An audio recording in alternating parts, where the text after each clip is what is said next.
Welcome to this Tutor to You Sociology topic video on relationships and processes within schools, looking at institutional racism. Compared to overt racism, institutional racism is more implied within the education system.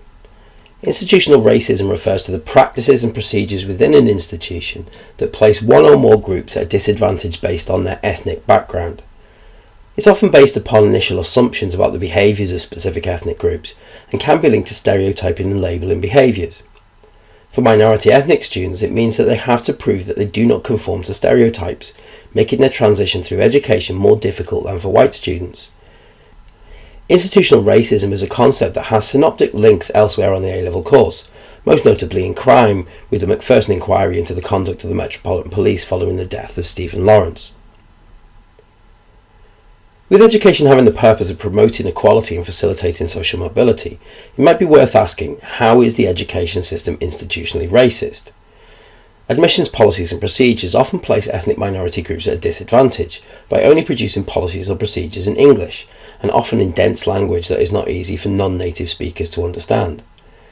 We have seen in our video on parental support that many ethnic groups have high interest in education, but may either be intimidated by the admissions and appeals procedures or lack the cultural capital to understand how to play the system to obtain a better educational experience for their children. In higher performing schools, the emphasis on ethnocentric white British curriculum may also serve to exclude those from minority ethnic backgrounds, while a design of extracurricular factors such as uniform, catering, holidays and after-school activities can be argued to place minority ethnic groups at a disadvantage in education. Once in school, lax attitudes to racist behaviour and intolerance may also factor into the experience of minority ethnic students. While many policies would state that racism is not acceptable, the internal workings of the school may lead to a level of complicity in isolating those of minority ethnic backgrounds through excessive differentiation, enforcing policies that reject cultural differences displayed by minority ethnic students.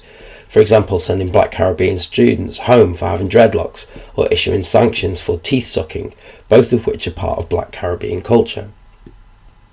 How does this impact on the educational achievement of minority ethnic groups? Well, firstly, the marketisation of education leads to some ethnic minority groups being deemed as desirable, for example Chinese and Indian students, whilst others, Black Caribbean, are seen as less desirable to schools based upon stereotypical achievement and behaviour. This is further compounded by the assistance that parents of those students receive in the admissions and appeals processes. As they have a higher educational and cultural capital, Indian and Chinese parents will know how to play the system.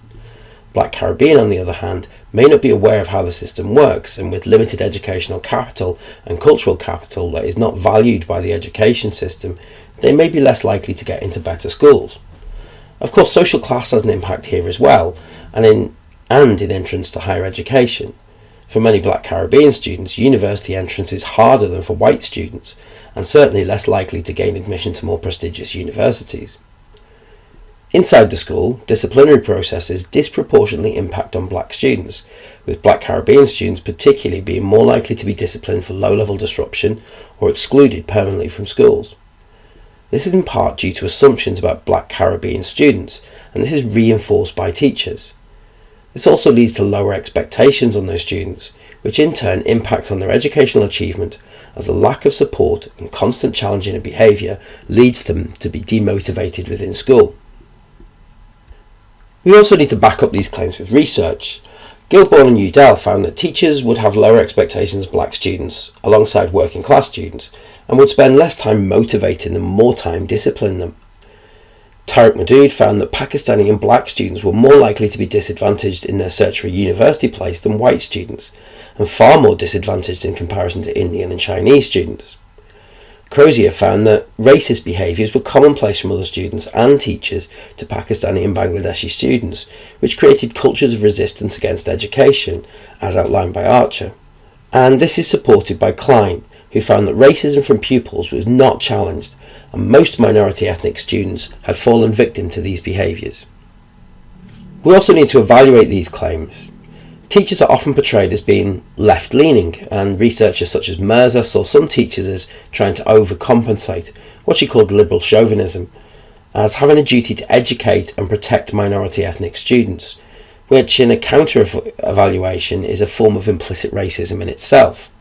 Governments have attempted to tackle some issues of university and school entrance through multicultural policies, aiming to increase the number of minority ethnic students achieving and going on to higher education through programs such as Aim Higher. However, there is still evidence of institutional racism continuing.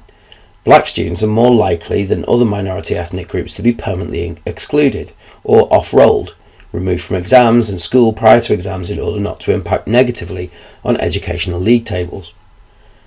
It can also be argued that if students are institutionally racist, then why does this not impact on Indian and Chinese students, statistically the highest achievers in education? Indian and Chinese students are seen as having higher levels of resistance to racism, perhaps as they are seen as model minorities, or because of the investment that is placed in education and conforming to the school ethos by parents. It can be argued that they absorb the norms and values of education better, and hence do not feel the impacts of institutional racism.